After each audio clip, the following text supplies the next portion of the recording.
Hello, today we're going to be making our vegan pumpkin mac and cheese. So we're going to be doing a creamy pumpkin sauce, and then we're going to mix that in with some pasta, and then we're going to chuck it in the oven, and then we're going to top it with some breadcrumbs and some fresh rosemary.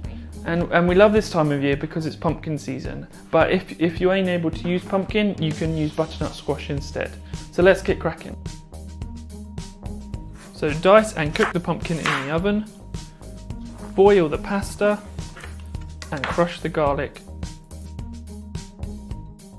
For the sauce, add in the pumpkin, the MAHI hot sauce, cloves of garlic, nutritional yeast, coconut oil, milk, salt and pepper, thyme and lime juice.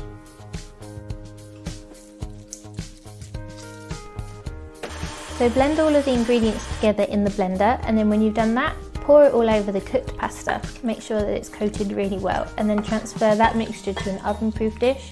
Mix together the breadcrumbs, the olive oil and the rosemary, and scatter that onto the top of the pasta.